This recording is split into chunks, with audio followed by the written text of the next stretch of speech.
Hello दोस्तों, educational growth channel पर आपका फिर से स्वागत है। मैं हूं आपका दोस्त संजीत। तो दोस्तों आज का वीडियो स्टार्ट करते हैं। दोस्तों आज इस वीडियो के अंदर हम लोग बात करेंगे कि फॉल्ट क्या होती है, यानी पावर सिस्टम नेटवर्क में फॉल्ट हम किसको कहेंगे, या फिर साथ ही साथ इस वीडियो के अंदर हम लोग देखेंगे कि पावर सिस्टम नेटवर्क में कितने प्रकार की फॉल्ट क्रिएट होती है, इसके बारे में हम पूरा बात करेंगे। तो दोस्तों वीडियो को आखिर तक जरूर देखिएगा। तो दोस्तों पहले हम लोग बात कर लेते हैं ये फॉल्ट क्या होती है।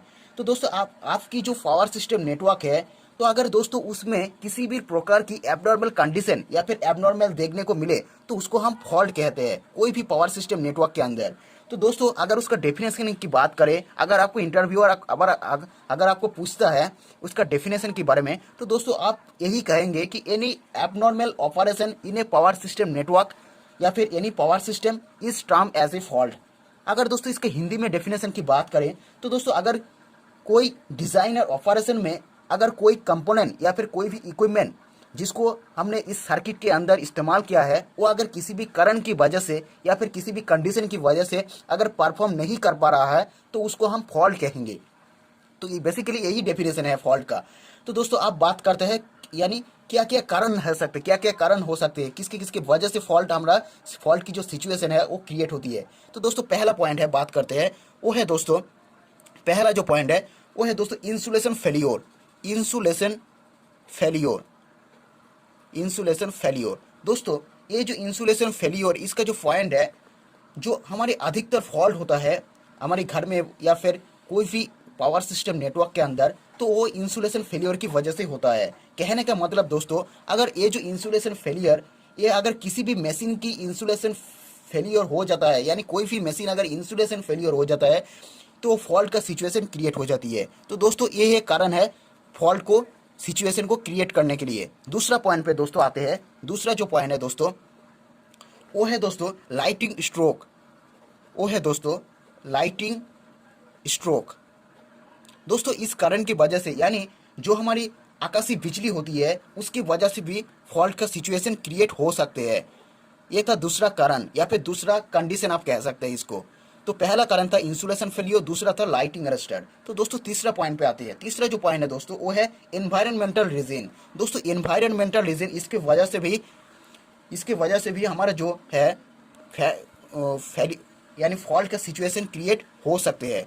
तो दोस्तों एनवायरमेंटल रीजन की वजह से भी, तो एनवायरमेंट रीजन्स की वजह से कैसे कैसे आइए देखते हैं। तो दोस्तों जो हमारी बिल्डिंग होती है, जो बड़े बड़े जो बिल्डिंग होती है, जो फ्लैट होती है या फिर बड़े बड़े जो पेड़ होती है, तो वो अगर किसी भी कारण की वजह से वो अगर ब्रेक हो जाती है या फिर कोई भी सिचुएशन की वजह से वो अगर ब्रेक हो जाती है, तो वो हमारा ट्रांसमिशन लाइन के ऊपर या फिर कोई भी कंडक्टर के ऊपर अगर गिर जाता है, तो वो उस टाइप सिचुएशन में हमारी जो है ट्रांसमिशन लाइन में या फिर पावर सिस्टम नेटवर्क के अंदर हमारे फॉल्ट क्रिएट होती है। तो उसको हम एनवायरमेंटल रीजन कहेंगे, यानी वो प्राकृतिक की वजह से, यानी किसी भी कारण की वजह से वो हमारी फॉल्ट का सिचुएशन क्रिएट हो सकती है। तो दोस्तों मेनली जो कारण है, मेनली जो पॉइंट है फॉल्ट को क्रिएट करने के लिए, वो यही पॉइंट है। पहला पॉइंट है दोस्तों इंसुलेशन फेलियर, यानी किसी भी मशीन के अंदर अगर इंसुलेशन फेलियर हो जाती है, अर्थ लीकेज हो जाती है, तो उसके वजह से भी हमारा फॉल्ट का सिचुएशन क्रिएट हो सकती है। दूसरा पॉइंट था दोस्तों लाइटिंग स्ट्राइक, यानी आकाशीय बिजली की वजह से भी हो सकते हैं। तीसरा पॉइंट था दोस्तों एनवायरमेंटल रीजन,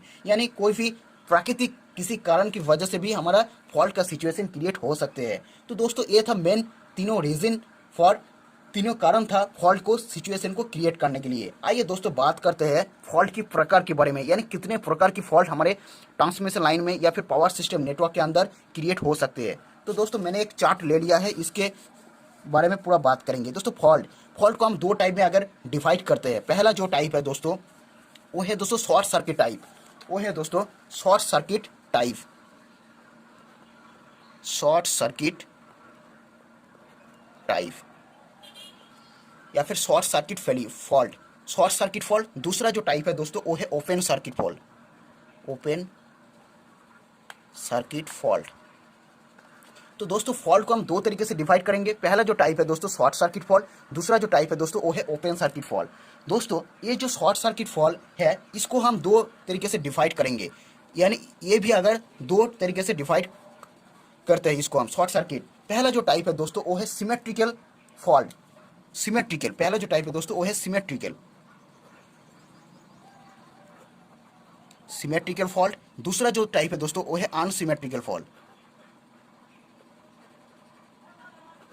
दोस्तों ये दो मेन टाइप है आप फॉल्ट की वजह से। दोस्तों सिमेट्रिकल फॉल्ट की अगर बात करें तो दोस्तों इसको समझने से पहले आपको दो टर्म आपको समझना जरूरी है। वो है दोस्तों, पहला जो टर्म है वो है प्री फॉल्ट सिस्टम, वो है दोस्तों प्री फॉल्ट सिस्टम,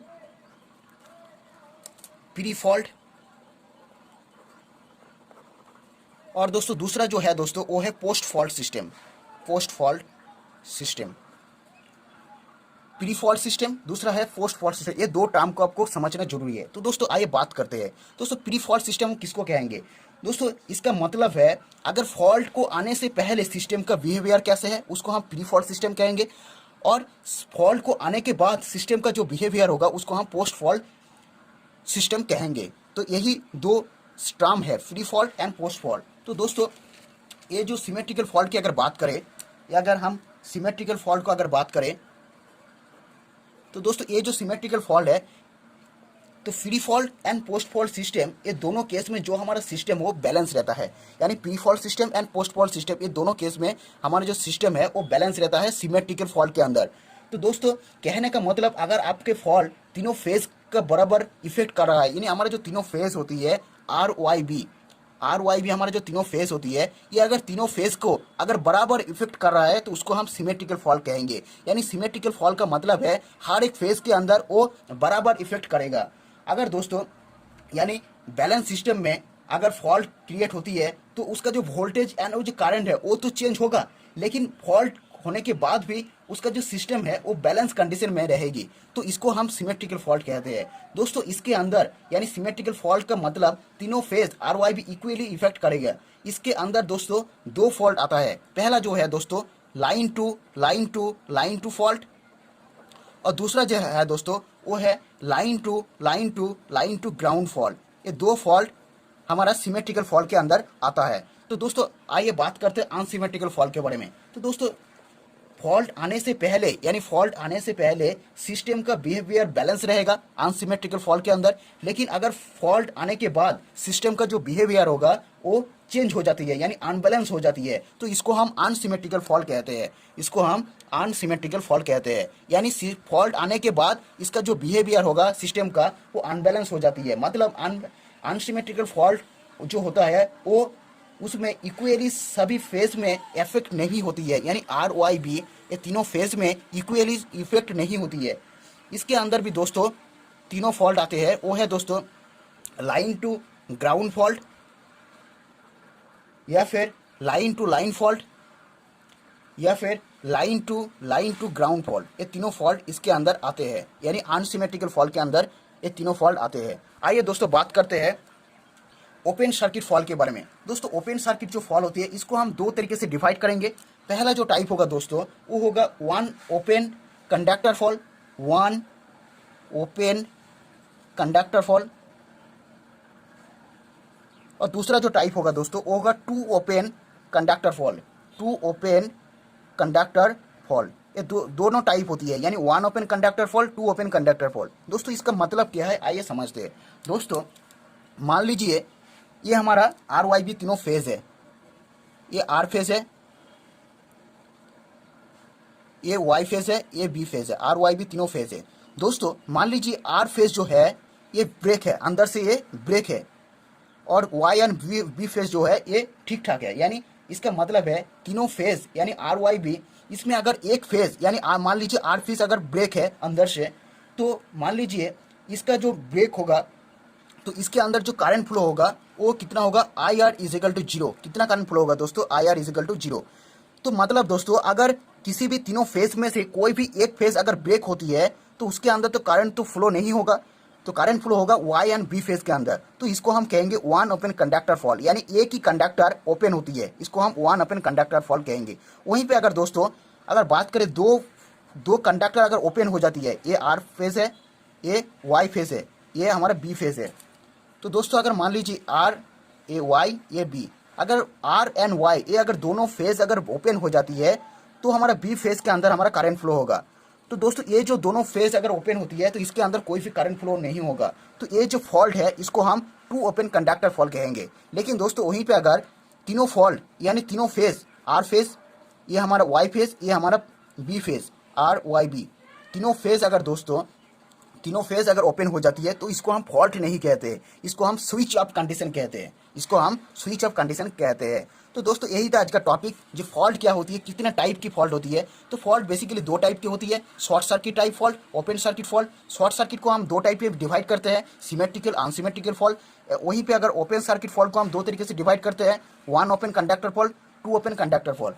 तो दोस्तों ये था टॉपिक आज के। फॉल्ट का जो कारण था, यही तीनों कारण था। फॉल्ट क्या है, डेफिनेशन क्या है, सारे टॉपिक के ऊपर हमने बात की है। उम्मीद है दोस्तों आपको इस वीडियो पसंद आया होगा। तो दोस्तों वीडियो को लाइक करें और इस चैनल को सब्सक्राइब कर लीजिए। पास से जो बेल आइकन है उसको भी प्रेस कर लेना, क्योंकि इस चैनल पर आपको इसी तरह से यूजफुल वीडियो आपको मिलते रहेगा। आपकी हित के लिए, आपके परिवार के हित के लिए बहुत ही जरूरी वीडियो आपको इस चैनल पर मिलेगी। तो दोस्तों मिलते हैं नेक्स्ट वीडियो पर।